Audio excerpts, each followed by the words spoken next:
cadastre dafa taxaw ak domaine commission technique bi yëpp taxaw ànd ak ki nga xam ne mooy le préfet ñu xamal la ne fii amoo droit joxe autorisation ou interdire à telle société wala nit particulier mu tabax fi yow est-ce que waroon nga dem ba foofu sax di leen tere naan leen fii waru leen fi tabax diw moo fi lii lañ fi war a def wala littoral bi lañ fi war a bàyyi.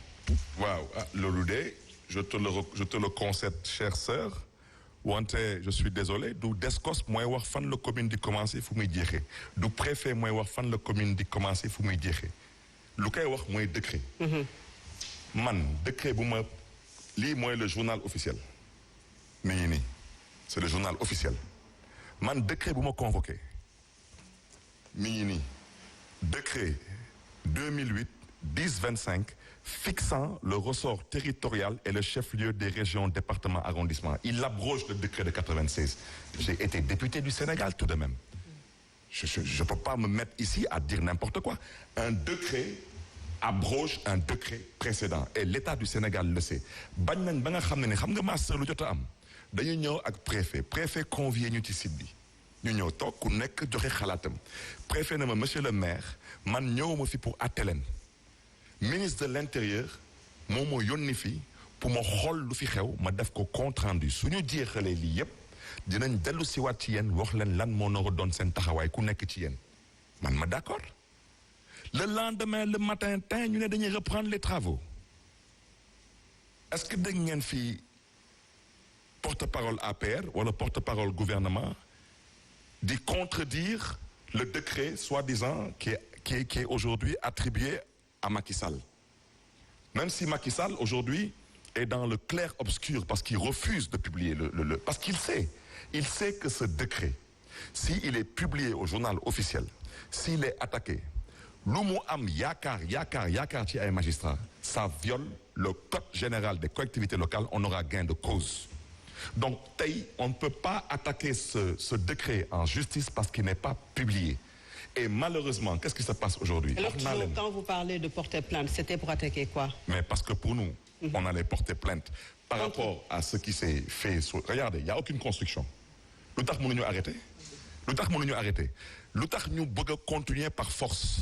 Avancer par force. J'arrive s'il vous plaît, parce qu'aujourd'hui, je pense qu'il faut qu'on se comprenne. Le décret attribué au président de la République confirme aujourd'hui que ce qui se passe avec l'accord, l'aval, pour ne pas dire la complicité des plus hautes autorités de ce pays. C'est ça la réalité, c'est ça qui est dommage. Mais je reviens à ce que j'ai dit.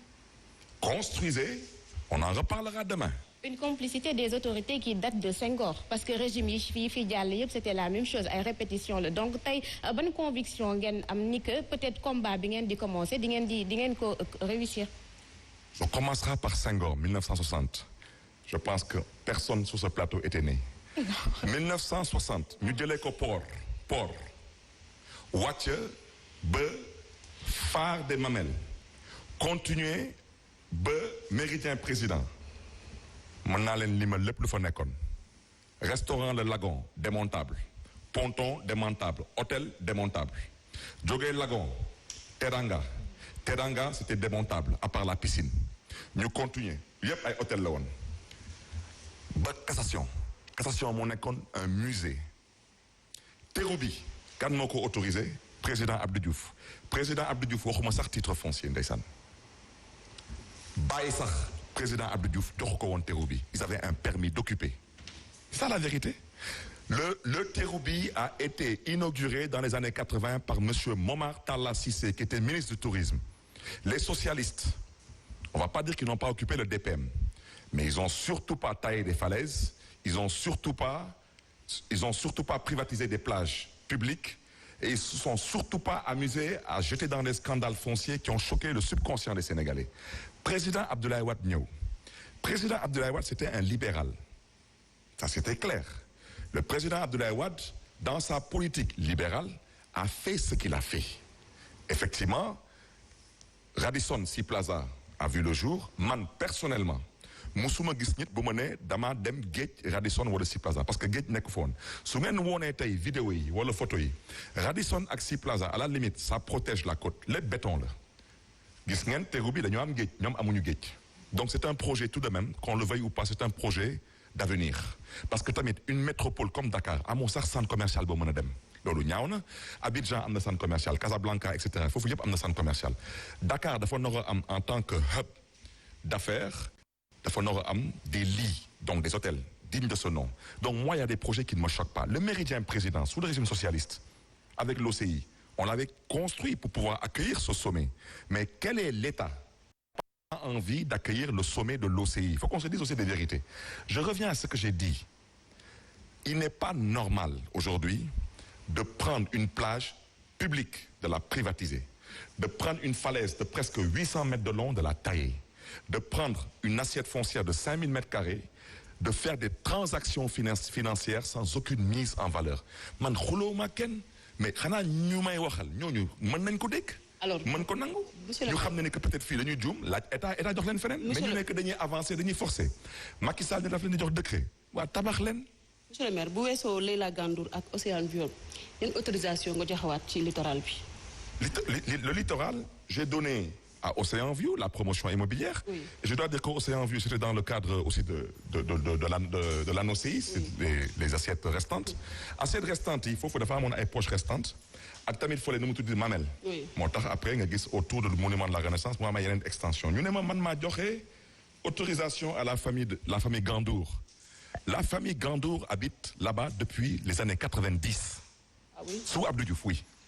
wante yow sa biir kër soo bëggee tabax piscine da ngay laajte autorisation de construire soo bëggee tabax mur da ngay laajte autorisation de construire les Gandour musuma dugg seen kër mais ils sont sur des milliers de mètres carrés ils décident en 2000 xawma kañ ne dañuy tabax xawma piscine ak xawma beneen bâtiment parce que c'est une maison familiale mais ñoom ñu am seen titre foncier parce qu'il y a une mise en valeur Barthélémy Diaz en tant que maire si je refuse à la famille Gandour de leur signer un permis de construire sur une maison qu'ils occupent depuis les années 90 avec une mise en valeur là le préfet de Dakar il signe il est dans son droit.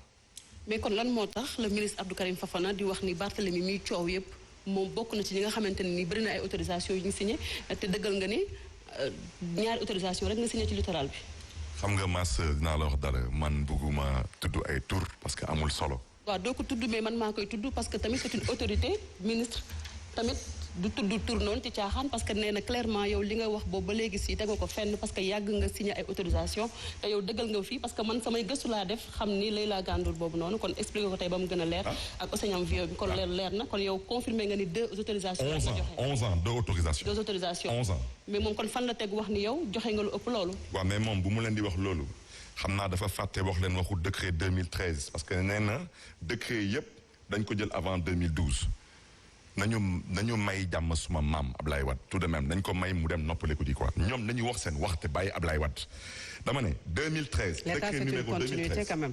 non mais ma sœur entre nous on discute tout de même si on est sérieux objectif moi je reconnais avoir signé 2 permis de construire sur les Gandour je vous ai dit qu'ils sont là-bas depuis les années 90 j'étais même pas maire j'étais même pas au Sénégal ces gens bëgg tabax benn piscine moom seen kër am titre foncier naka laa leen di bañalale benn titre foncier mais kooku préfet moo koy signé te man kenn faluma pour préfet di exercer sama responsabilité parce qu'une autorité elle exerce ses responsabilités et elle les assume donc tey pour revenir à votre question moom bu nga tudd léegi nii na leen wax moom décret numéro 2013 14 84 non je veux qu'on se comprenne vous savez l'ambition est le moteur de la vie mais je veux qu'on m'écoute religieusement on parle de Dakar les Dakarois vont pas confier leur ville à des rigolos je m'excuse de l'expression foofu laay yem dama ne le décret numéro 2013 ñan nga jàppee ñan nga monsieur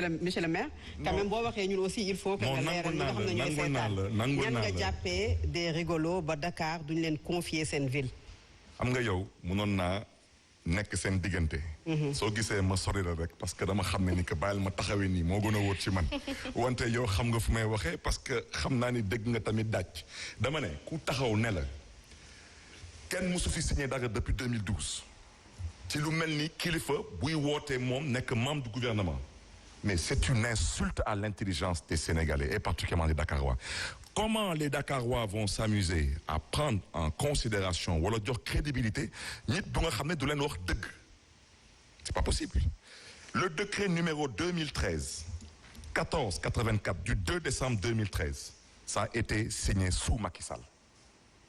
Le décret numéro 2016-749 du 7 juin 2016 a été signé sous Macky Sall. On peut continuer, hein? Ils savent très bien tout ce qu'ils ont signé.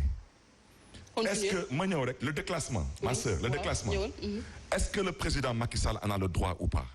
Mais le président Macky Sall en a le droit. Le président Macky Sall a le droit de dire, en tant que président de la République, damay déclasser assiette foncière bi par exemple pour ngeen tabax fi la mosquée de la divinité. Mais mais constitution du Sénégal moo ko may loolu ci sañ-sañ.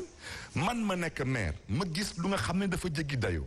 Man ñaan ci yar ak teggin ma ne président Macky Sall yaa waxoon lii ñaawteef la arrêté lii mu ne day décret ma ne leen décret leen na ngeen décret rek comme na ngeen fàtte lu ngeen def Bibo Bourgi ngeen fàtte lu ngeen def Karim Wade ak Eden Ngom nañu dem ñoom dañu tabax ba mu pare ngeen fokkati ko seen loxo yéen tabaxugu leen dama bëgg a wax ji leer wax naa fi ci waxu siège de l'APR man personnellement siège de l'APR kenn du ko toj parce que suufu askanu Sénégal la dañ ko tabax ak xaalisu askanu Sénégal suñ ci eggee ñu delloo ko askanu Sénégal. mais monsieur le maire ci siège boobu tamit li nga ci wax aussi tamit est-ce que nekkul ay arguments yu léger parce que nee nga dañ la tëj dugal la ci kaso bi door a mën a tabax APR alors que mairie bi mi ngi doon dox si jamono yooyu.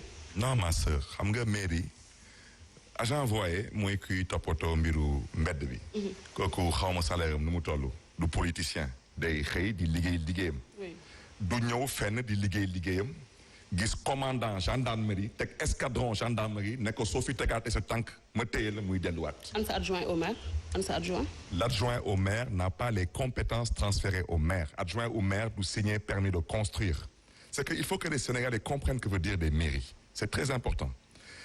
Mon président Macky Sall may déglu monsieur Oumar Youm voilà mu nekkoon directeur de cabinet mu may déglu.